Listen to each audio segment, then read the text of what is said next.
ಹರಿ ಓಂ ನಮಸ್ಕಾರ ವೀಕ್ಷಕರೇ, ಜ್ಯೋತಿ ಬಳಿಗಾರ್ ಚಾನಲ್ಗೆ ನಿಮಗೆಲ್ಲ ಸ್ವಾಗತ.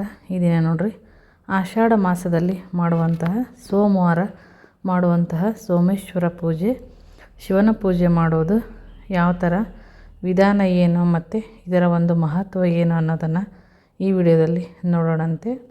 ವಿಶೇಷವಾಗಿ ನೋಡ್ರಿ, ಆಷಾಢ ಮಾಸದ ಸೋಮವಾರಗಳಲ್ಲಿ ಏನಂತಂದ್ರೆ ಶಿವನ ಆರಾಧನೆ ಮಾಡಿದ್ರಪ್ಪ ಅಂದ್ರೆ ಆರೋಗ್ಯ, ಐಶ್ವರ್ಯ ಮತ್ತು ನಮಗೆ ಮನಃಶಾಂತಿ ಮತ್ತು ಕಷ್ಟ ನಿವಾರಣೆ ದೊರೀತದೆ ಅನ್ನುವಂಥ ಒಂದು ನಂಬಿಕೆ ಇದೆ ನೋಡ್ರಿ. ಅತ್ಯಂತ ಪುಣ್ಯಕರ ಅಂತಂದು ಶಾಸ್ತ್ರಗಳಲ್ಲಿ ಈ ಒಂದು ಪೂಜೆಯ ಮಹತ್ವದ ಬಗ್ಗೆ ಹೇಳಲಾಗೈತಿ. ಅಷ್ಟೇ ಈ ಒಂದು ಪೂಜೆ ಮಾಡೋದ್ರಿಂದ ಫಲಗಳು ಕೂಡ ನಮಗೆ ಸಿಗ್ತಾವೆ ಮತ್ತು ಅಷ್ಟ ಪ್ರಯೋಜನ ಐತಿ ಅಂತಲೇ ಹೇಳ್ಬೋದು ನೋಡ್ರಿ. ಈ ಒಂದು ಪೂಜೆ ಮಾಡೋದು ನೋಡ್ರಿ ಏನಂತಂದ್ರೆ ಶ್ರದ್ಧೆ ಮತ್ತು ಭಕ್ತಿಯಿಂದ ಮಾಡಿದಂತಹ ಒಂದು ಶಿವನ ಆರಾಧನೆ ಮುಖ್ಯ. ಇಲ್ಲಿ ಏನಂದ್ರೆ ವೈಭವಕ್ಕಿಂತ ಭಾವಕ್ಕೆ ಹೆಚ್ಚಿನ ಒಂದು ಮಹತ್ವ ಐತಿ ಅಂತಲೇ ಹೇಳ್ಬೋದು ನೋಡ್ರಿ. ಈ ಒಂದು ಪೂಜೆ ಮಾಡೋದು ಅತ್ಯಂತ ಶ್ರೇಷ್ಠ ಪೂಜೆ. ಆಷಾಢ ಮಾಸದಲ್ಲಿ ಈ ಒಂದು ಸೋಮೇಶ್ವರ ವ್ರತವನ್ನು ಶಾಸ್ತ್ರೋಕ್ತವಾಗಿ ಯಾವಾಗ ಏನು ಹೇಗೆ ಮಾಡಬೇಕು ಅನ್ನೋದನ್ನು ನೋಡೋಣ. ನಾನು ಇದನ್ನು ಮೊದಲನೇ ವಿಡಿಯೋ ಅಪ್ಲೋಡ್ ಮಾಡಬೇಕಾಗಿತ್ತು, ಆಗಲಿಲ್ಲ.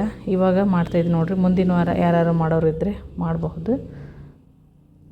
ಎಷ್ಟು ಸೋಮವಾರ ಬರ್ತಾವೋ ಅಷ್ಟು ಸೋಮವಾರ ಮಾಡುವಂಥದ್ದು. ಆಷಾಢದಲ್ಲಿ 4 ಬಂದರೆ 4 ಸೋಮವಾರ, 5 ಬಂದರೆ 5 ಸೋಮವಾರ ಮಾಡುವಂತಹ ವ್ರತ. ಪ್ರತಿ ಸೋಮವಾರ ಮಾಡುವಂಥದ್ದು. ಮತ್ತು ಮಧ್ಯದಲ್ಲಿ ಏನಾದ್ರೂ ನಿಮಗೆ ಬಿಡುವಂಥದ್ದು ಬಂತಂದರೆ, ಪೀರಿಯಡ್ಸ್ ಏನಾದ್ರಾಗಿದ್ದರೆ ಆ ಒಂದು ವಾರ ಬಿಟ್ಟು ಅದರ ಮುಂದಿನ ವಾರ ನೀವು ಮಾಡಿ ಮುಗಿಸುವಂಥದ್ದು ಇರುತ್ತೆ ನೋಡಿರಿ.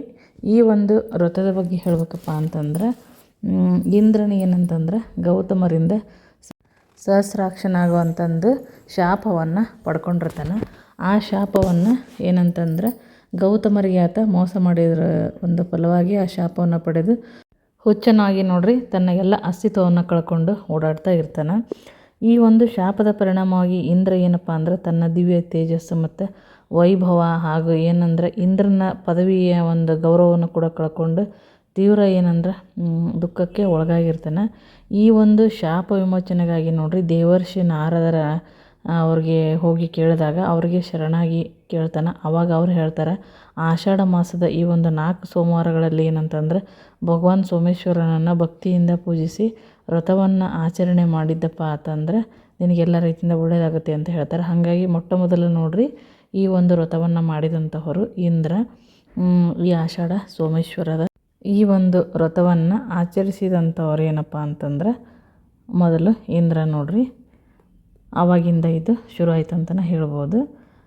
ಈ ಒಂದು ಶಾಪ ವಿಮೋಚನೆಗಾಗಿ ಏನಪ್ಪ ಅಂದರೆ ಇಂದ್ರ ಈ ಒಂದು ವ್ರತವನ್ನು ಆಚರಣೆಯನ್ನು ಮಾಡ್ತಾನೆ. ಮಾಡಿ ಮತ್ತೆ ಏನಪ್ಪ ಅಂದ್ರೆ ಶಾಪದಿಂದ ಮುಕ್ತನಾಗಿ ಮತ್ತೆ ಇಂದ್ರ ಪದವಿಯನ್ನು ಪಡಿತಾನೆ ಮತ್ತು ಗೌರವಗಳನ್ನು ಪಡಿತಾನೆ ನೋಡ್ರಿ. ಎಷ್ಟೋ ಕರ್ಮಗಳು ಈ ಒಂದು ವ್ರತವನ್ನು ಆಚರಣೆ ಮಾಡೋದ್ರಿಂದ ಕಳೀತವೆ ಅಂತಲೇ ಹೇಳ್ಬೋದು. ಕಳ್ಕೊಂಡಿರುವಂತಹ ಆಸ್ತಿ ಅಥವಾ ಏನಾದರೂ ನಿಮಗೆ ಬೇರೆ ಸಮಸ್ಯೆಗಳಿದ್ರೂ ಕೂಡ ಅದರಿಂದ ಈ ಒಂದು ವ್ರತವನ್ನು ಮಾಡಿ ನಿವಾರಣೆ ಪಡಿಬೋದು ಅಂತಲೇ ಹೇಳ್ಬೋದು. ಮಧ್ಯದಲ್ಲಿ ನೋಡ್ರಿ ನೀವು ಆ ಥರ ಒಂದು ವಾರ ಆ ಥರ ಮಿಸ್ ಆದರೆ ಅದ್ರ ಮುಂದಿನ ವಾರ ನೀವು ಮಾಡಿ ಮುಗಿಸ್ಬೋದು ನೋಡ್ರಿ. ಯಾವ ಥರ ಮಾಡೋದು ಏನು ಅಂತಂದು ಈ ವಿಡಿಯೋದಲ್ಲಿ ನೋಡೋಣ.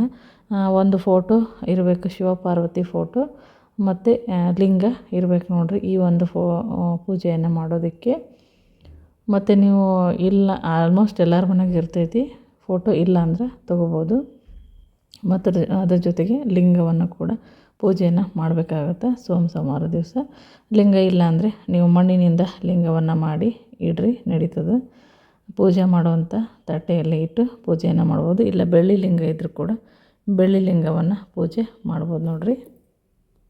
ಮತ್ತು ಪೂಜೆಗೆ ಏನೇನಂತಂದ್ರೆ ಹೂವು, ಹಣ್ಣು ಬೇಕು ಮತ್ತು ಗೆಜ್ಜೆ ವಸ್ತ್ರ ಬೇಕು. ಎಲ್ಲನೂ ನೀವು ಮೊದಲೇ ರೆಡಿ ಮಾಡಿ ಇಟ್ಕೋಬೇಕು ನೋಡ್ರಿ. ಬಿಳಿ ಗೆಜ್ಜೆ ವಸ್ತ್ರ ಏರಿಸ್ಬೇಕು ಮತ್ತು ಬಿಲ್ವಪತ್ರೆ, ಆಮೇಲೆ ತುಂಬೆ ಹೂವು ಸಿಕ್ಕರೆ ತುಂಬೆ ಹೂವು, ಶಿವನಿಗೆ ಇಷ್ಟವಾಗಿರುವಂಥ ಹೂವುಗಳನ್ನು ಏರಿಸುವಂಥದ್ದು ನೋಡ್ರಿ. ಮತ್ತು ಈ ದಿವಸ ಉಪವಾಸ ವ್ರತ ಇರ್ತೈತಿ. ಹಣ್ಣು ಹಾಲು ತಗೊಂಡು ಉಪವಾಸವನ್ನು ಮಾಡುವಂಥದ್ದು. ಬಿಳಿ ಹೂವು ಮತ್ತು ಗಂಧ ಇವು ಇಂಪಾರ್ಟೆಂಟಾಗಿ ಬೇಕು. ಮತ್ತು ಬಿಲ್ವಪತ್ರೆ ಮತ್ತು ಬೇರೆ ಯಾವ್ಯಾವ ಥರ ಹೂ ಸಿಗ್ತಾವೋ ಅವನನ್ನು ತೊಗೋಬೋದು ನೀವು.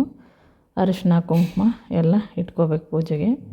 ಪೂಜೆಗೆ ಏನೇನು ಸಾಮಾನು ಬೇಕು ನೋಡ್ರಿ ಫಸ್ಟ್ ಅವನ್ನೆಲ್ಲನೂ ಜೋಡಿಸಿಟ್ಕೋಬೇಕು. ಆದರೆ ಇದು ಬೆಳಗ್ಗೆ ಪೂಜೆ ಮಾಡೋಂಗಿಲ್ಲ, ಸಾಯಂಕಾಲದ ಹೊತ್ತನ ಹೆಚ್ಚಾಗಿ ಇದನ್ನು ಪೂಜೆಯನ್ನು ಮಾಡ್ತಾರೆ, ಶಿವನ ಪೂಜೆ.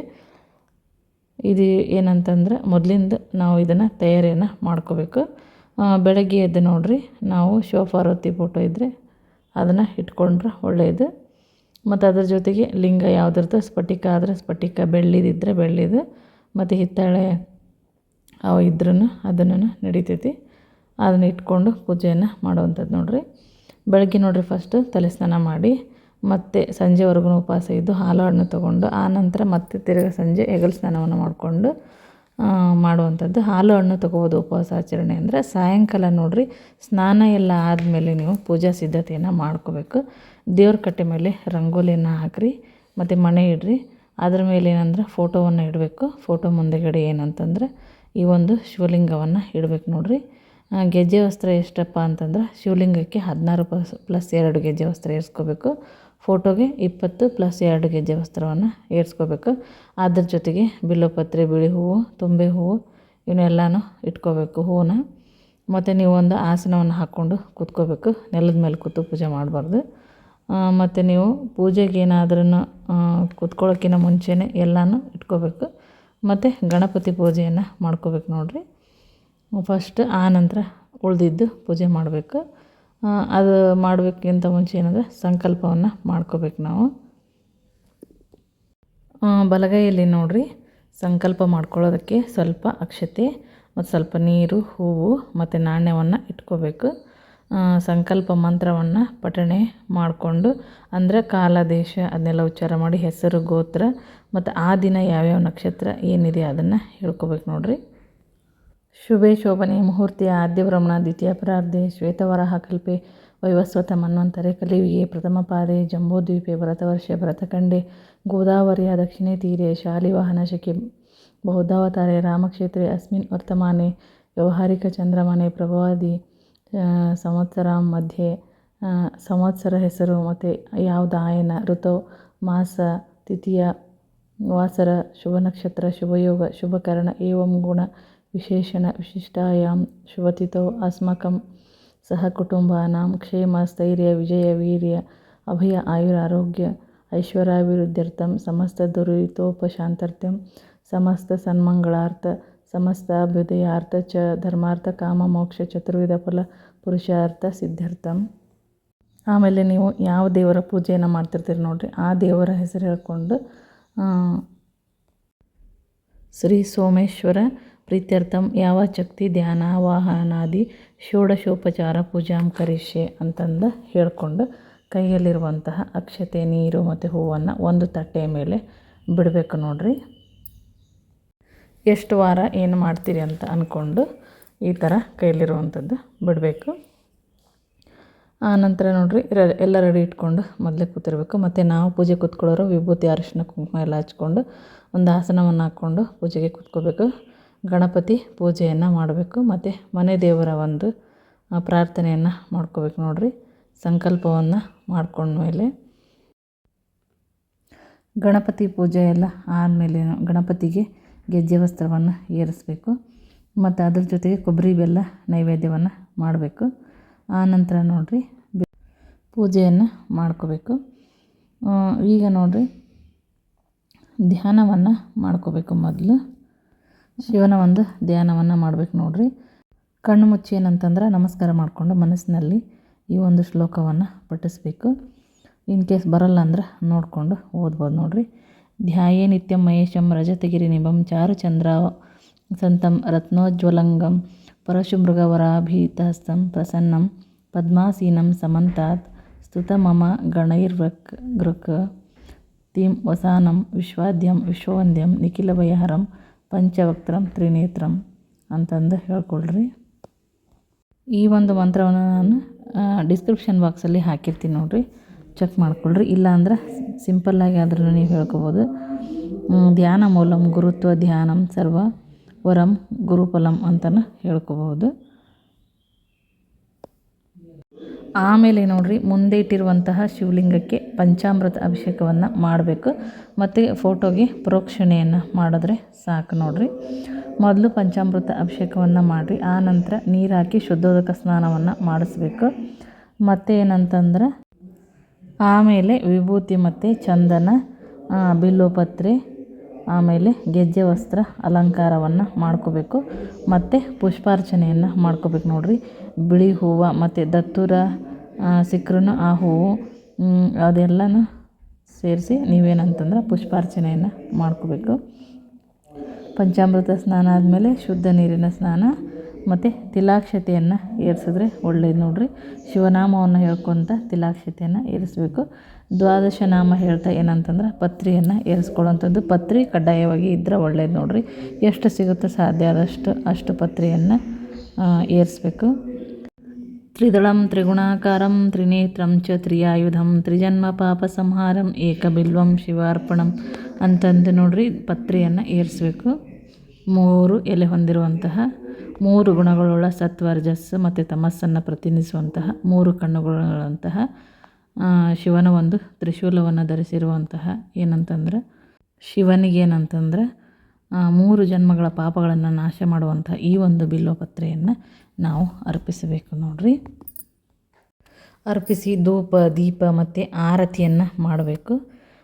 ಪ್ರಸಾದ ಏನಪ್ಪ ಅಂತಂದ್ರೆ ಗೋಧಿ ಹಿಟ್ಟನ್ನು ಹುರಿದು ಅದಕ್ಕೆ ಸ್ವಲ್ಪ ತುಪ್ಪ ಮತ್ತು ಬೆಲ್ಲವನ್ನು ಹಾಕಿ ಮಾಡಿರುವಂತಹ ಒಂದು ಪ್ರಸಾದವನ್ನು ಮಾಡ್ಬೋದು ನೋಡಿರಿ. ಮತ್ತು ಮಾರನೇ ದಿವಸ ಏನಂತಂದ್ರೆ ಬೆಳಗ್ಗೆ ವಿಸರ್ಜನೆ ಮಾಡಬೇಕು. ಅಲ್ಲಿವರೆಗೂ ಊಟ ಏನು ಇರೋದಿಲ್ಲ. ಪ್ರಸಾದ ಏನು ಮಾಡಿರ್ತೀವಿ ಅದನ್ನೇ ತೊಗೊಳ್ಳುವಂಥದ್ದು ಇರುತ್ತೆ. ರಾತ್ರಿ ಮಧ್ಯಾಹ್ನ ಹಾಲು ಹಣ್ಣು ತೊಗೊಂಡಿರುವಂಥದ್ದು. ಮತ್ತು ಮಾರನೇ ದಿವಸ ನೋಡಿರಿ ಪೂಜಾ ವಿಸರ್ಜನೆ ಮಾಡಿ ಊಟವನ್ನು ಮಾಡಬೇಕು. ದೇವರಿಗೆ ಮೊಸರನ್ನವನ್ನು ನೈವೇದ್ಯವನ್ನು ಮಾಡಬೇಕು ನೋಡಿರಿ. ಈ ರೀತಿ 4 ಸೋಮವಾರ ಏನಪ್ಪ ಅಂತಂದ್ರೆ ಆಷಾಢ ಮಾಸದಲ್ಲಿ ಈ ಒಂದು ಸೋಮೇಶ್ವರ ವ್ರತವನ್ನು ಶ್ರದ್ಧೆ ಮತ್ತು ಭಕ್ತಿಯಿಂದ ಮಾಡಿದ್ರಪ್ಪ ಅಂತಂದ್ರೆ ಖಂಡಿತ ಫಲ ಸಿಗುತ್ತೆ ನೋಡಿರಿ. ಆನಂತರ ನೀವೇನಾದರೂ ಮಣ್ಣಿನ ಲಿಂಗ ಮಾಡಿದ್ರಪ್ಪ ಅಂದ್ರೆ ಅದನ್ನು ಹರಿಯೋ ನೀರಲ್ಲಿ ತೊಗೊಂಡೋಗಿ ಬಿಡಬೇಕು ನೋಡಿರಿ. ಇಲ್ಲಾಂದರೆ ಬಾವಿಯಲ್ಲಾದ್ರೂ ನೀವು ಪೂಜೆಯನ್ನು ಮಾಡಿ ಬಿಡುವಂಥದ್ದು. ಈ ರೀತಿ ಸಂಕಲ್ಪ ಸಹಿತ ಪೂಜೆ ಮಾಡಿದ್ದೇ ಆದರೆ ಫಲ ಖಂಡಿತ ಸಿಗುತ್ತೆ ನೋಡಿರಿ. ಈ ಒಂದು ಮಾಹಿತಿ ಬಗ್ಗೆ ಏನಾದರೂ ಡೌಟ್ ಇದ್ದರೆ ಅದನ್ನು ಕಮೆಂಟ್ ಹಾಕಿರಿ. ಬಿಳಿ ಗೆಜ್ಜೆ ವಸ್ತ್ರವನ್ನು ಏರಿಸ್ಬೇಕು ನೋಡಿರಿ ಶಿವನಿಗೆ. ಮತ್ತು ವಿಡಿಯೋ ಇಷ್ಟ ಆಗಿದ್ದರೆ ವಿಡಿಯೋಕ್ಕೊಂದು ಲೈಕ್ ಕೊಡಿರಿ, ಶೇರ್ ಮಾಡಿರಿ, ಕಮೆಂಟ್ ಹಾಕಿರಿ. ಹಾಗೆ ಇನ್ನು ಯಾರು ನಮ್ಮ ಚಾನಲ್ ಸಬ್ಸ್ಕ್ರೈಬ್ ಆಗಿಲ್ಲ ಸಬ್ಸ್ಕ್ರೈಬ್ ಆಗೋದನ್ನು ಮರಿಬೇಡ್ರಿ. ಮತ್ತು ನಾನು ಹೊಸ ಮಾಹಿತಿಯೊಂದಿಗೆ ಮುಂದಿನ ವಿಡಿಯೋದಲ್ಲಿ ಸಿಗ್ತೀನಿ. ವಿಡಿಯೋ ನೋಡಿದ್ದಕ್ಕಾಗಿ ಎಲ್ಲರಿಗೂ ಧನ್ಯವಾದಗಳು.